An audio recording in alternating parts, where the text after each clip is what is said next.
Bismillahirrahmanirrahim. Very warm welcome to KIPS LMS. Our today's topic is English articles. इससे पहले कि मैं आपको इंग्लिश आर्टिकल्स पढ़ाऊँ, आपने इंटरमीडिएट में भी आर्टिकल्स का टॉपिक पढ़ा सेंटेंस करेक्शन में। उसके बाद फिर जब आपको नए सिरे से पढ़ाना पड़ता है तो फिर आपको वो चीज़ फिर नए सिरे से लगती है कि ये डिफ़िकल्ट टॉपिक है।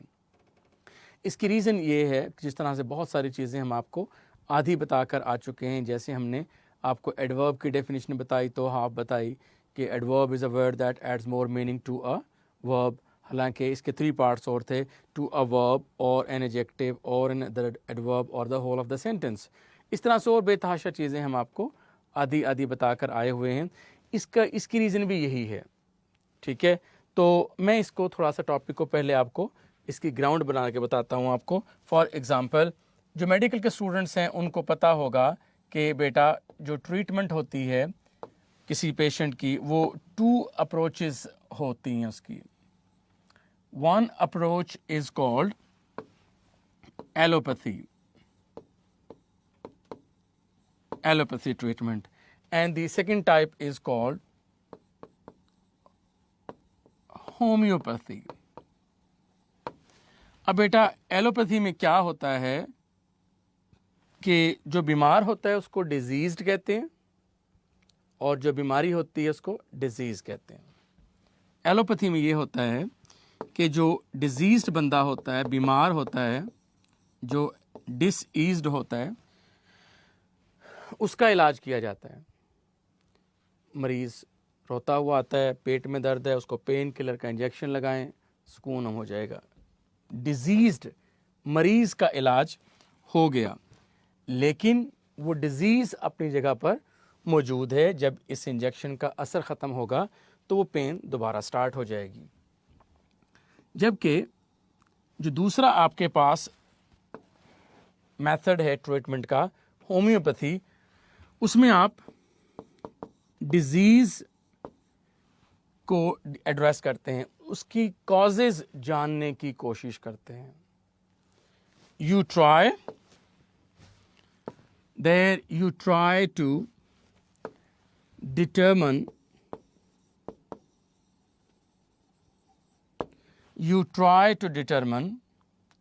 what?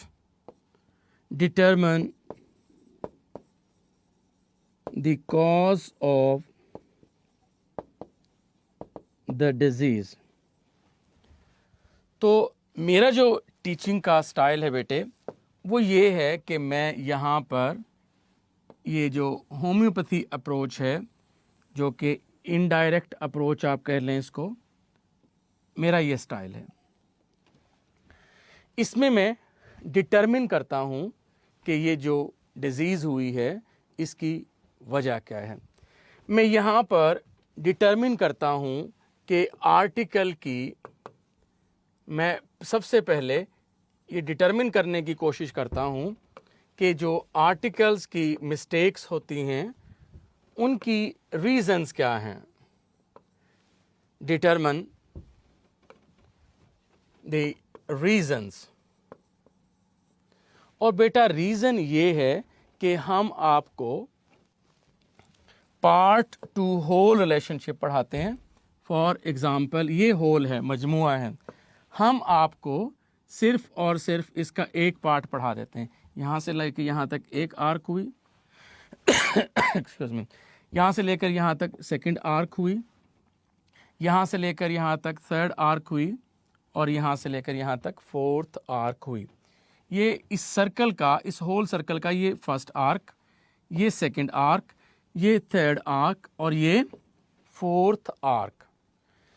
अब बेटा सर्कल को समझाना हो, अगर सर्कल को समझाना हो या सर्कल को समझना हो तो क्या सिर्फ और सिर्फ इस एक आर्क की मदद से, सिर्फ और सिर्फ इस एक आर्क की मदद से पूरा सर्कल नहीं समझा जा सकता। बिल्कुल ऐसे ही जिस तरह से एक सर्कल को समझने के लिए इसमें सपोज हमने 4 आर्क्स लगाई, हर एक आर्क को समझेंगे क्योंकि वो इसका पार्ट है, तो सिर्फ एक आर्क को लेकर आप पूरे सर्कल को नहीं समझ सकते। This arc is a part of the whole circle. जिस तरह से this arc is a part of whole circle, बिल्कुल वैसे ही बिल्कुल वैसे ही आपके पास ये जो आर्टिकल्स होते हैं बेटे, बिल्कुल वैसे ही ये आर्टिकल जो हैं ये एक पार्ट होते हैं, ये एक पार्ट हैं। जिस तरह से एक आर्क के सर्कल की 4 आर्क्स थी, उनमें से एक आर्क को लेकर हम पूरा सर्कल फाइंड आउट नहीं कर सकते, बिल्कुल वैसे ही article is a type of determiner.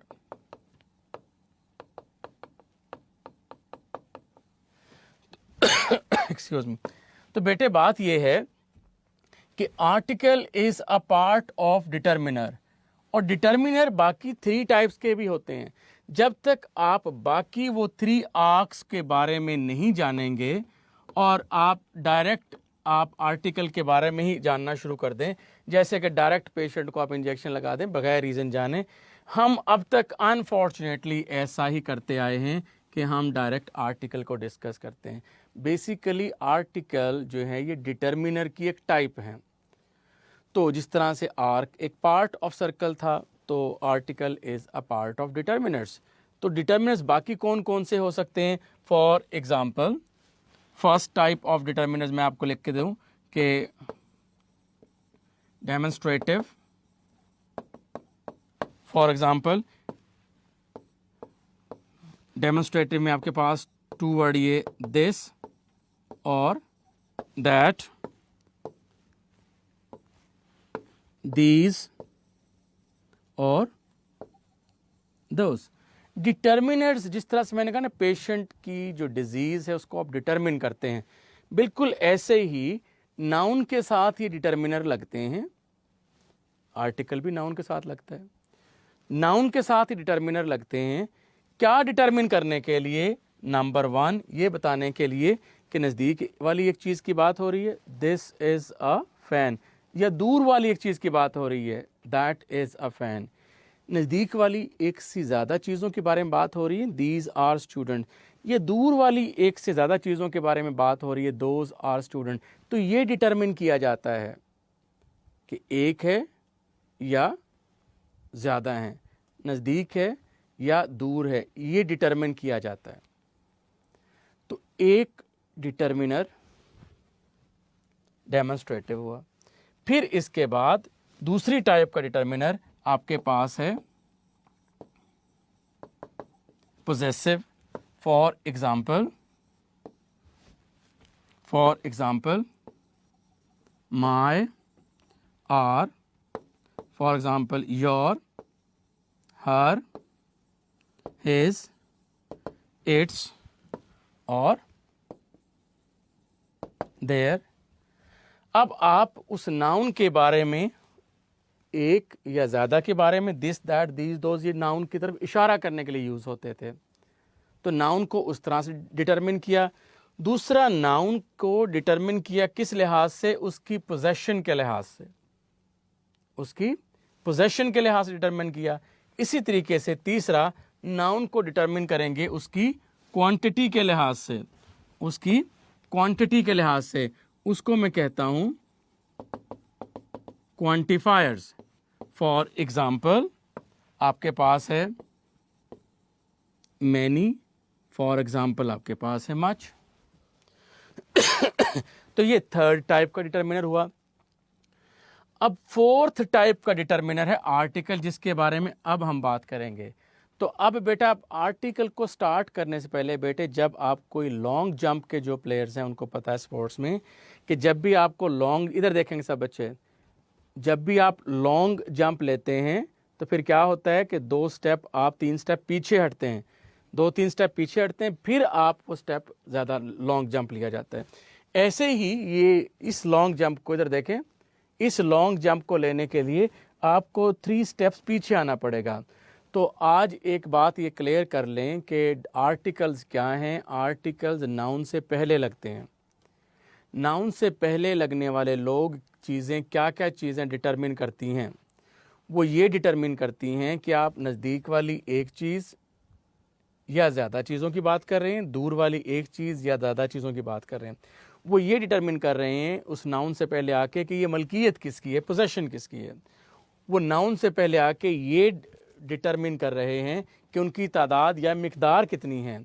वो नाउन से पहले आकर ये डिटरमिन कर रहे हैं कि जिस नाउन की आप बात कर रहे हैं ये आपको अननोन है या नोन है, अननोन है या नोन है, डेफिनेट है या इनडेफिनेट है। तो बेटा ये हुआ आपका बैकग्राउंड आर्टिकल्स के बारे में। So which words are called articles? A, an and the. तो बेटे अब आपने ये देखा कि आर्टिकल्स की डेफिनेशन क्या हुई।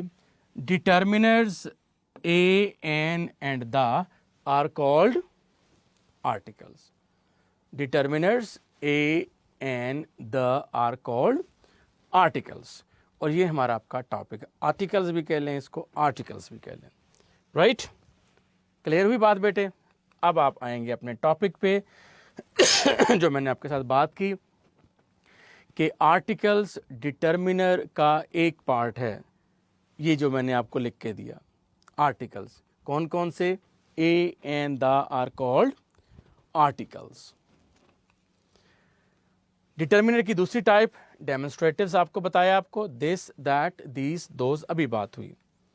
पोजेसिव हुआ माय, आर, योर, देयर, ये आपके साथ अभी बात कर चुका हूं, पोजेसिव। इसके बाद interrogative, for example which book, whose book, for example. ठीक है।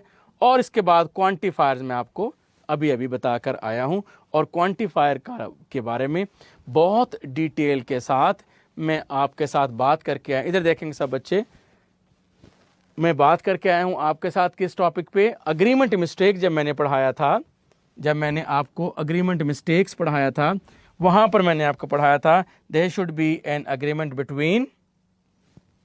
Between noun and its quantifier. ये हमारी बात हो चुकी है।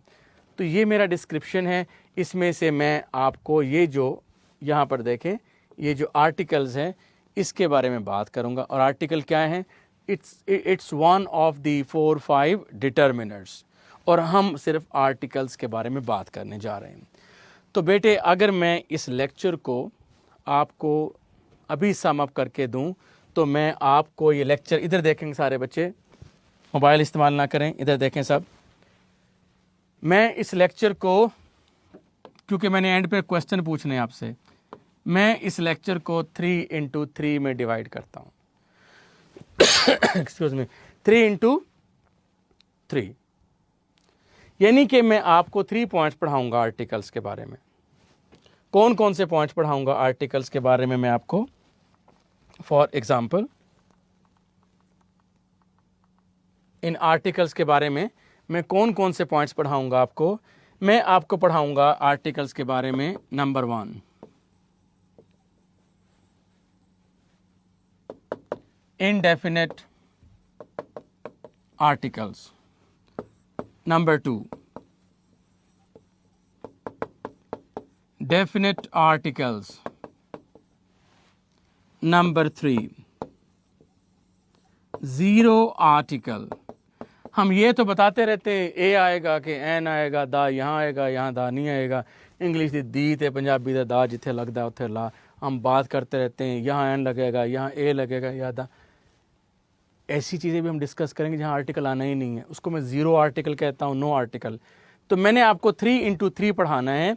ये जो फर्स्ट मेरा 3 है वो आपने देख लिया, 1 2 3, ये वाला 3 मेरा हो गया पूरा, कि मैं आपको आर्टिकल में डेफिनेट इनडेफिनेट आर्टिकल पढ़ाऊंगा, नंबर 1, नंबर 2 इनडेफिनेट आर्टिकल पढ़ाऊंगा, और number 3 no article, zero articles पढ़ाऊंगा।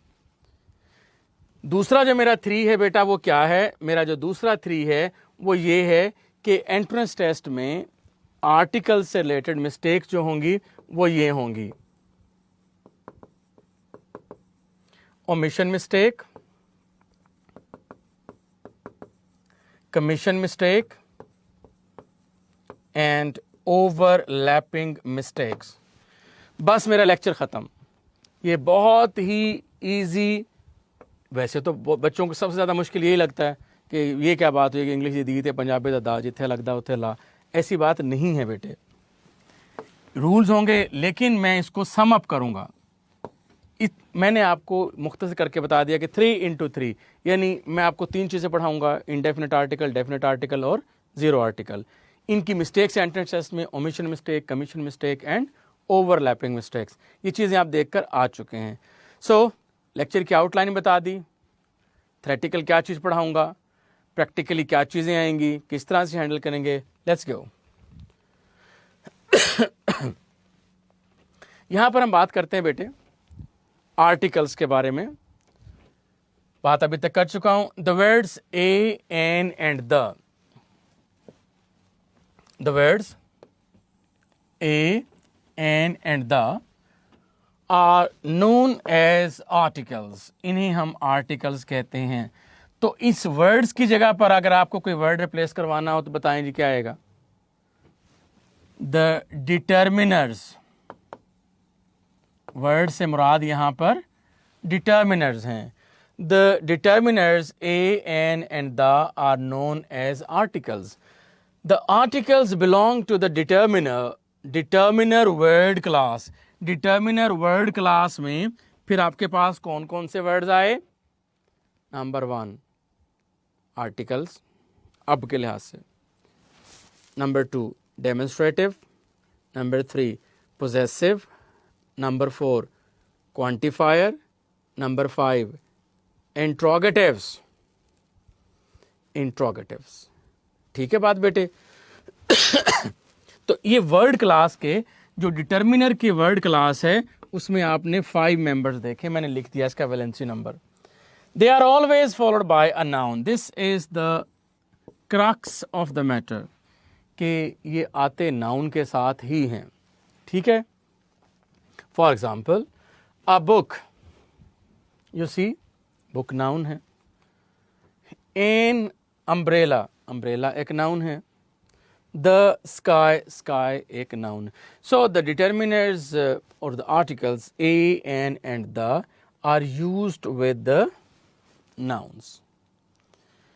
इनके नाम क्या हैं, किस क्लास से इनका ताल्लुक है और ये इस्तेमाल किन के साथ होते हैं, ये बात अभी तक बताइए आपको। यहाँ तक बात बेटा क्लियर।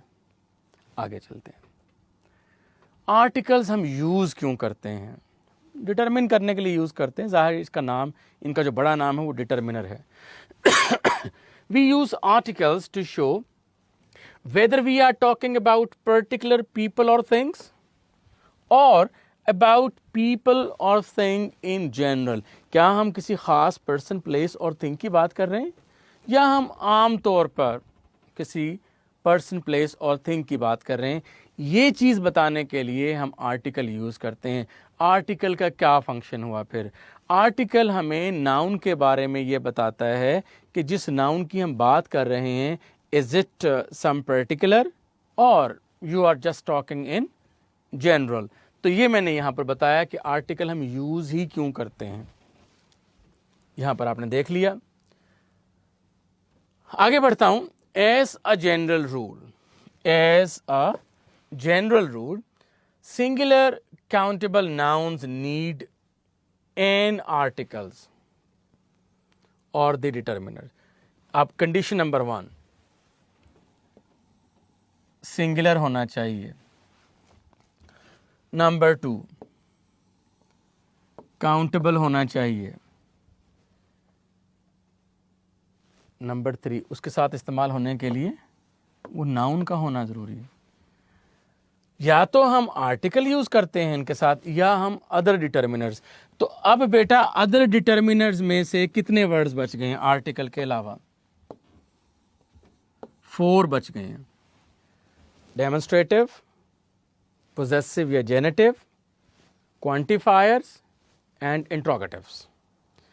तो अगर मैंने ये डिटर्मिनर ना पढ़ाया होता तो यहां पर जो लाइन लिखी होनी थी उसमें से ये बात समझ नहीं आनी थी आपको। ठीक है, ए एंड द किसके साथ यूज होता है? नाउन के साथ। ये आपके पास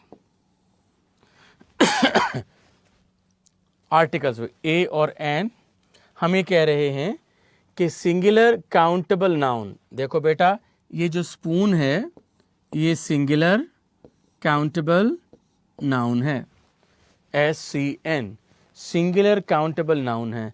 तो हम कह रहे हैं कि कोई भी सिंगुलर काउंटेबल नाउन है वो बगैर आर्टिकल के यूज नहीं हो सकता। Exceptions are always there. आम तौर पे हम बात करें, ये जनरल रूल की बात की मैंने, जनरली कोई भी सिंगुलर कॉमन काउंट नाउन बगैर आर्टिकल के यूज नहीं हो सकता। अब आर्टिकल क्या है? आर्टिकल एक तरह का डिटर्मिनर है। उस डिटर्मिनर्स में से अब आप फिर यूं कह लें कि कोई भी सिंगुलर काउंटेबल नाउन बगैर डिटर्मिनर के यूज नहीं हो सकता। उस डिटर्मिनर में या तो कोई आर्टिकल होगा, या कोई क्वांटिफायर होगा, या कोई डिमॉन्स्ट्रेटिव होगा, या कोई पोजेसिव होगा, ठीक है, या कोई इंट्रोगेटिव होगा। तो आप इन सारे एग्जांपल्स में देखें, ये स्पून सिंगुलर काउंटेबल नाउन्स हैं। इसके साथ या तो आर्टिकल यूज होगा, या कोई क्वांटिफायर यूज होगा, या कोई डेमोन्स्ट्रेटिव यूज होगा, या कोई पोजेसिव यूज होगा, और या कोई इंट्रोगेटिव यूज होगा। जरूरी नहीं है कि नाउन के साथ आर्टिकल यूज होंगे, जरूरी नहीं है कि सिंगुलर काउंटेबल नाउन्स के साथ आर्टिकल ही यूज होते हैं। आप कहेंगे सिंगुलर काउंटेबल नाउन्स, कोई भी सिंगुलर काउंटेबल नाउन बगैर डिटर्मिनर के यूज नहीं हो सकता। डिटर्मिनर से मुराद क्या क्या चीज़ें हो सकती हैं? आप या तो आर्टिकल लगाओ, या आप क्वांटिफायर लगाओ, या डेमोन्स्ट्रेटिव लगाओ, या आप पोजेसिव लगाओ, या आप इंट्रोगेटिव। बेटे यहां तक बात क्लियर हुई कि हम आर्टिकल कर क्यों रहे हैं यूज। अब आ जाओ आर्टिकल्स पे। आर्टिकल दो तरह के हम पहले बात कर चुके हैं कि articles are used to show whether you are talking about the persons in general or in particular। दो ही बात तो होंगी कि आर्टिकल्स हम ए एंड द इस्तेमाल करते हैं ये बताने के लिए कि इस नाउन को हम जनरल सेंस में यूज कर रहे हैं या पर्टिकुलर। तो बेटा उस बात का अब आपको जवाब मिल गया कि आर्टिकल हम क्यों यूज कर रहे हैं। हम आर्टिकल टू सेंस में यूज कर रहे हैं ये बताने के लिए कि क्या हम उस नाउन को किसी पर्टिकुलर सेंस में यूज कर रहे हैं या हम उस नाउन को जनरल सेंस में यूज कर रहे हैं, बस इतनी सी बात है। तो डिपेंडिंग अपॉन दिस पॉइंट कि हम नाउन को पर्टिकुलर यूज कर रहे हैं या इन जनरल यूज कर रहे हैं, उसकी बेसिस पर हम नाउन की क्लासिफिकेशन करते हैं। बेटे टू टाइप्स के आर्टिकल्स की क्लासिफिकेशन करते हैं। आर्टिकल्स टू टाइप के होते हैं। एक टाइप को हम इंडेफिनेट आर्टिकल कहते हैं, ए और एन इंडेफिनेट आर्टिकल कहलाते हैं। दूसरी टाइप का आर्टिकल डेफिनेट आर्टिकल होता है और दा को हम डेफिनेट आर्टिकल कहते हैं। अब यहाँ पर से एक क्वेश्चन अराइज होगा बेटे, और क्वेश्चन ये होगा कि सर आपने बता दिया कि आर्टिकल्स टू टाइप्स के होते हैं, डेफिनेट और इनडेफिनेट आर्टिकल। आपने पहले इनडेफिनेट लिखा है तो पहले ये बता दें कि इनडेफिनेट आर्टिकल को इनडेफिनेट क्यों कहते हैं, फिर ये बता दीजिएगा कि डेफिनेट आर्टिकल को डेफिनेट आर्टिकल क्यों कहते हैं। आप कहते हैं कि सर जी कल आप लेक्चर लेंगे, मैं कहूँगा डेफिनेटली लूँगा, मुझे पता है लूँगा, डेफिनेटली कल लेक्चर लूँगा। तो जिस चीज़ के बारे में आपको पता है उसको पर्टिकुलर कहते हैं, जिस चीज़ के बारे में आपको पता है उसको पर्टिकुलर कहते हैं। तो इसलिए हम डेफिनेट आर्टिकल करते हैं। जब आपको किसी अननोन पर्सन, प्लेस और थिंग के बारे में बात करते हैं, आप कहते हैं लो जी एक दफ़ा का जिक्र है, किसी मुल्क में कोई बादशाह रहता था, कोई चीज़ पर्टिकुलर आ रही है इसमें, किसी ज़माने का वक्त once upon a time there lived a king in a country. तो अननोन है सारी चीजें, किसी जमाने का जिक्र है कि किसी मुल्क में कोई बादशाह रहता था। तो ये सारी की सारी चीज, you are not talking about a definite person, place और thing. So when you leave the things in general you use indefinite article. Indefinite article को इनडेफिनेट आर्टिकल इसलिए कहते हैं कि we are not sure about the person, place और things we are talking about. जैसे मैंने कहा ए का इस्तेमाल करके एक एग्जांपल दी, किसी ज़माने में, वंस अपॉन ए टाइम। अब ए डेफिनेट चीज़ को नहीं बता रहा। देयर लिव्ड ए किंग, कोई बादशाह, तो डेफिनेट बादशाह की बात हो ही नहीं रही है। इन आ कंट्री, किसी डेफिनेट कंट्री का नाम ले ही नहीं रहे, कोई भी हो सकता है। जबकि once upon a time there lived a king, अब दोबारा जिक्र करूंगा, the king was very just and kind and the country was very prosperous. अब जब दूसरी दफा मैंने जिक्र ले दिया तो इसका पर्टिकुलर का मतलब ये है जिसका जिक्र पहले आया हुआ हो। उसके लिए कोई वीआईपी पर्सनैलिटी का होना जरूरी नहीं है। पर्टिकुलर का मतलब है जिसका जिक्र पहले आ चुका हो। पहली दफा जिक्र आ रहा है उसके बारे में आप जानते नहीं है। Once upon a time there lived a king in a country. दोबारा जब भी जिक्र करेंगे वो जनरल अब क्या बन गया है, पर्टिकुलर बन गया है। तो अब कहेंगे the king was very kind and the country was very prosperous. ठीक होगी। तो इस तरह से डेफिनेट आर्टिकल को डेफिनेट इसलिए कहते हैं कि we are talking about the person, place और thing which is definite, which is known to us, which is exactly known to us, right. तो डेफिनेट आर्टिकल्स की टू टाइप्स में, डेफिनेट और indefinite. Indefinite articles include a and an, they are used to show unknown strangeness things, and article the is used with the things that are particular, which are not general. Anyways, आगे मैं बात करता हूँ आपको indefinite कहाँ कहाँ use होता है। अगला पॉइंट मेरा क्या होगा फिर इनके बाद, कहाँ कहाँ डेफिनेट यूज होता है। तीसरा पॉइंट मेरा क्या होगा कि कहाँ कहाँ आर्टिकल यूज होते ही नहीं है। उसको क्या कहा था, जीरो आर्टिकल कहा था उसको। तो इनडेफिनेट आर्टिकल मेरा पहला टॉपिक, डेफिनेट आर्टिकल मेरा दूसरा टॉपिक और जीरो आर्टिकल मेरा तीसरा टॉपिक। और जीरो आर्टिकल का मतलब ये, हम ये तो पढ़ाते रहते हैं यहाँ आर्टिकल आएगा, यहाँ आएगा, यानी यहाँ आएगा, कब कब नहीं आएगा उसको मैं जीरो आर्टिकल कहता हूँ। चलें बेटा शुरू करें टॉपिक को। तो सबसे पहले आपको कहा कि इनडेफिनेट आर्टिकल एक क्लस्टर बम है। पहले डिटर्मिनर आया, कितने थे, 5। फिर उनको आपने शॉर्ट लिस्टिंग की, उनमें से आपने आर्टिकल्स लिए, कितने थे, 3, ए, एन एंड द। फिर आपने उसकी फिर आपने उसकी क्लासिफिकेशन कर दी डेफिनेट और इनडेफिनेट। फिर आपने इनडेफिनेट आर्टिकल को, फिर आपने इसकी फर्दर क्लासिफिकेशन की ए और ए और एन में।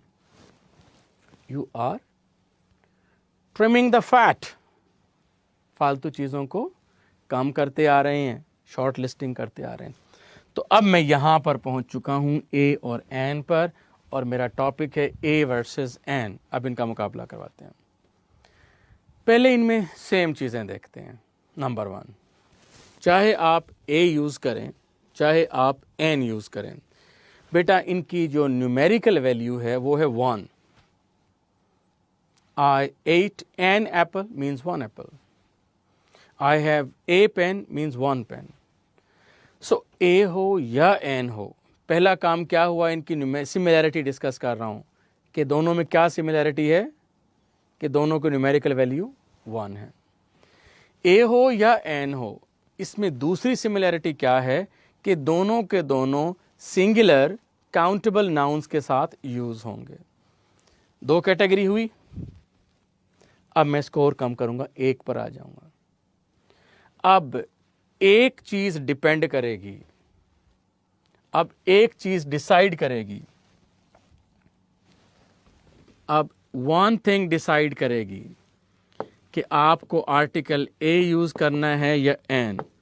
वो वन थिंग क्या होगी, वो वन थिंग साउंड होगी। साउंड कौन कौन सी, मैं सिर्फ 2 डिस्कस करूंगा, कुछ वावल साउंड और कुछ कॉन्सोनेंट साउंड्स। अलिफ और अलिफ मद आ की जो साउंड होती हैं, अलिफ और अलिफ मद आ की जो साउंड होती हैं और आइन की साउंड होती हैं, उनको वाउल कहते हैं, बाकी सबको कॉन्सोनेंट कहते हैं।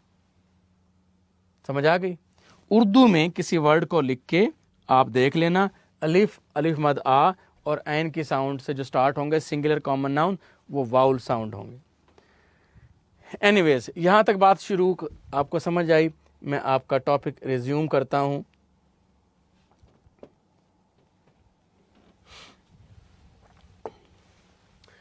ए वर्सेस एन की बात कर लेते हैं बेटे।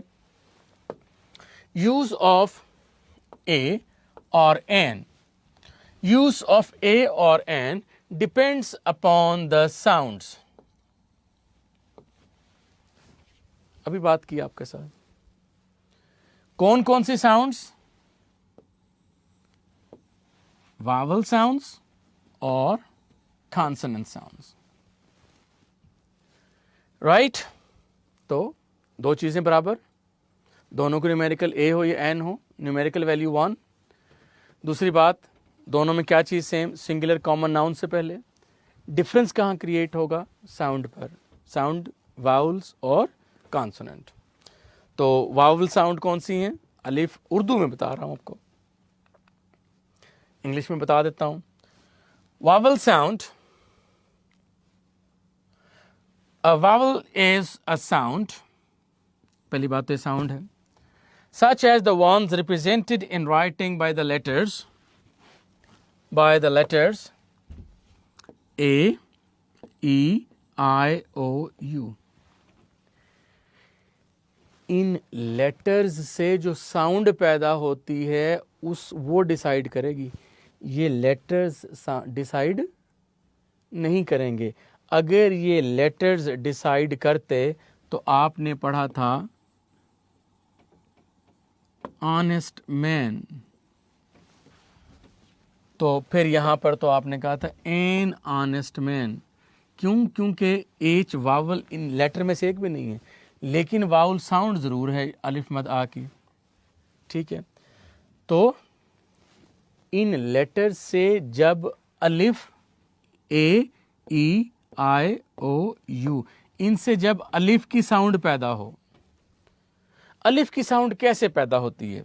जिस तरह से ईगल, इस तरह से ए से कर लें, A double P L E, Apple, अलिफ ये पेला, अलिफ की साउंड आ गई। एग, ई डबल जी, अब ये ई लेटर ने अलिफ ये गाफ, एग, अलिफ की साउंड आ गई। इंक, आई एन के, इंक, अलिफ जेर, अलिफ की साउंड आ गई, इंक। ओ ऑरेंज, अलिफ की साउंड आ गई। अर्न, यू आर एन, अब आपने देखा कि यू आर एन, अर्न पढ़ेंगे हम, यर्न नहीं पढ़ेंगे इसको। तो इस तरह से यू ने, जब ये लेटर्स अलिफ की साउंड दें तो इनसे पैदा होने वाली जो साउंड होगी और अलिफ की होगी उसको वाउल कहेंगे। लेटर्स डिसाइड नहीं करते कि ए आना है कि एन। मैं दोबारा पढ़ता हूं। A vowel is a sound such as the ones represented in writing by the letters A, E, I, O, and U, which you pronounce with your mouth open। Vowel sound ऐसी होती हैं जिनको बोलने के लिए आपको मुंह खोलना पड़ता है। Allowing air to flow through it, जिससे कि आप हवा को अलाउ करते हैं कि वो आपके माउथ से विदाउट एनी स्टॉपेज आपके लंग से एयर आती है और यूं यहाँ से लैरिंग्स, pharynx, hard palate, soft palate से आती हुई बाहर आपके तमाम आर्टिकुलेटर्स। जब किसी साउंड की प्रोडक्शन में कोई एक आर्टिकुलेटर दूसरे आर्टिकुलेटर से इन कांटेक्ट ना हो, टच ना हो, तो वो जो साउंड पैदा होती है उसको वाउल साउंड कहते हैं। मैं उसको डॉक्टर साउंड भी कहता हूं, क्योंकि जब आप डॉक्टर के पास जाते हैं, डॉक्टर कहते हैं बेटा आ करें, आ, तो ये पूरा माउथ ओपन होता है, लंग से एयर पूरी आती है, without stoppage, without blockage air आपके माउथ से पास आउट होती है। सो ये मैंने वाउल की डेफिनेशन दी आपको यहां पर। कॉन्सोनेंट की साउंड की डेफिनेशन दे दूं। A consonant is a sound such as प, फ, न और ठ, which you pronounce by stopping the air. जब आप कहते हैं ना प, पेन, दोनों लिप्स आपके, ये भी आर्टिकुलेटर है ऊपर वाला लिप और नीचे वाला भी, दोनों आपस में टच होते हैं। जब भी कोई एक आर्टिकुलेटर दूसरे whenever in the production of a sound, whenever one article is in touch with other, एक आर्टिकुलेटर दूसरे से टच हो जाए तो वो कॉन्सोनेंट साउंड बन जाएगी। जिसे हम कहते हैं बैट। अब बैट मैंने कहा दोनों लिप्स मिल गए, लेकिन जब हम कहते हैं आ, अब दोनों लिप्स आपस में मिल नहीं रहे, ये वाउल साउंड हुई। So a consonant is a sound such as p, b, n or t, which you pronounce by stopping the air flowing freely through your mouth. एक कॉन्सेप्ट दिया क्योंकि किसी की बेस से मैंने ए और एन पर प्ले करना है। यहां तक बात क्लियर बेटे? जी बेटे, अब हम बात करते हैं आर्टिकल एन के यूसेज की। वी यूज आर्टिकल एन, हम बात करके अभी आए हैं कि हम आर्टिकल एन को यूज करते हैं। कंडीशंस क्या हैं? नंबर 1 कि वो नाउन सिंगुलर हो। कंडीशन नंबर 2 क्या है? एन के इस्तेमाल की कि वो नाउन काउंटेबल हो। ठीक है, यही दोनों कंडीशंस ए के लिए भी हैं। हम बात कर रहे हैं कि एन की कंडीशन कौन सी अलग से है, बाकी दो तो कॉमन है। तीसरी कंडीशन जो अलग से है वो है मेरे बेटे ये वाउल साउंड की, वाउल साउंड्स की। अब वाउल साउंड्स क्या होती हैं? जब लेटर ए से जो साउंड अलिफ की प्रोड्यूस होगी, ए से, ई से, आई से, ओ से और यू से, तो आप देख रहे हैं कि लिप्स आपस में ओपन है, वाइड ओपन है। ख़ास तौर पर ये वाली डायग्राम अगर आप देखेंगे तो यहाँ पर आपको वाइड ओपन लग रहे हैं। तो मैं ये कह रहा हूँ कि बेटा लेटर्स को याद नहीं रखना, ए, ई, आई, ओ, यू को। इन लेटर से प्रोड्यूस होने वाली अलिफ, अलिफ मद आ और आइन की जो साउंड्स होंगी उनको वाउल कहेंगे। बेटा जब मैं आपको वावल कहूँगा तो वावल से मेरी मुराद क्या है? इन लेटर से प्रोड्यूस होने वाली उर्दू में अलिफ, अलिफ मद आ और ऐन की साउंड। क्लियर होगी बात? अब आप देखें जैसे apple, an apple, an apple a day keeps the doctor away, an apple. आपने देखा यहां पर ए ने अलिफ की साउंड दी, एप्पल अलिफ से शुरू होगा इसलिए हमने एन लगाया। ए लेटर ने अलिफ की साउंड दी, ई लेटर ने अलिफ की साउंड दी, एन ईगल।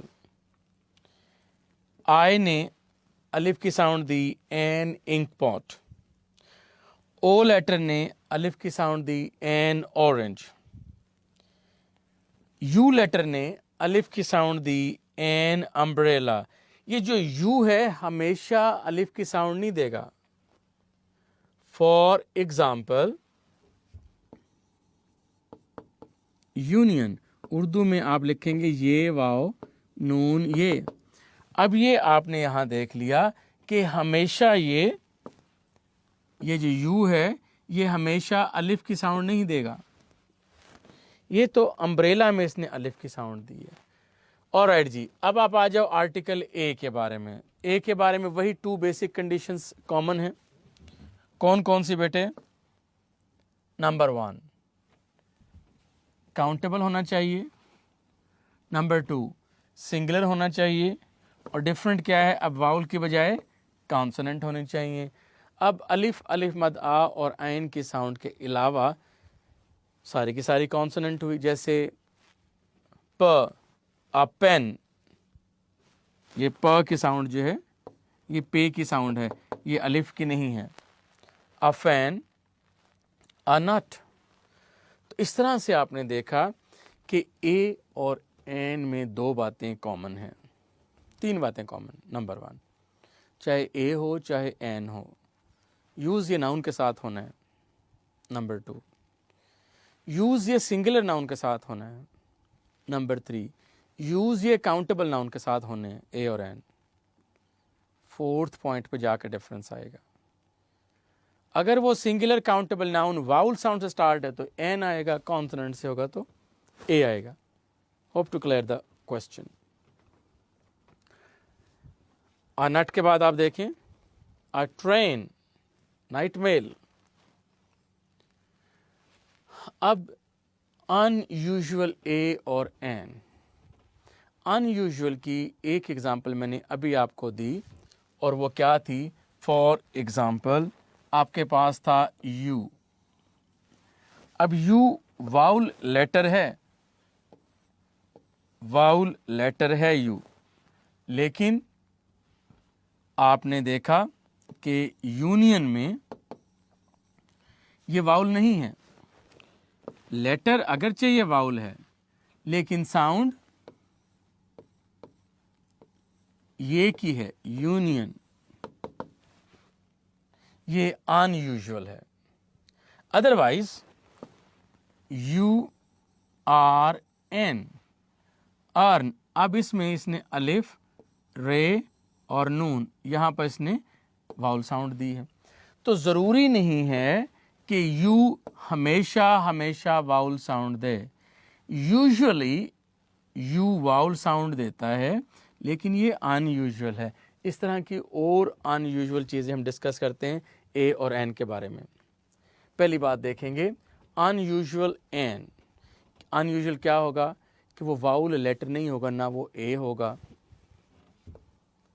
ना वो ई होगा, ना वो आई होगा, ना वो ओ होगा, ना वो यू होगा, लेकिन फिर भी एन लिखा होगा। इसको कहते हैं अनयूजुअल। अनयूजुअल एन पढ़ते हैं बेटे। द कॉन्सोनेंट एच,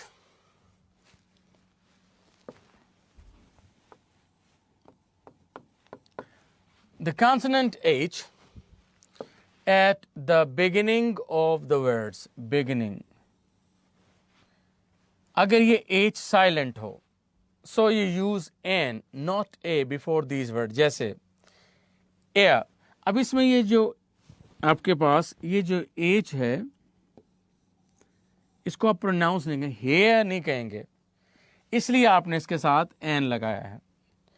ऑनर, आप देखें, या तो आप यूं समझ लें अलिफ मद आ वाउल साउंड है, या आप यूं समझ लें कि ये एच साइलेंट है तो ये ओ आ गया, एन ऑनर। आव, या तो आप यूं समझ लें कि उर्दू में अलिफ मद आ के साउंड है तो एन आए, या आप यूं समझ लें कि एच साइलेंट है, म्यूट है, इसलिए एन आव। An honest man.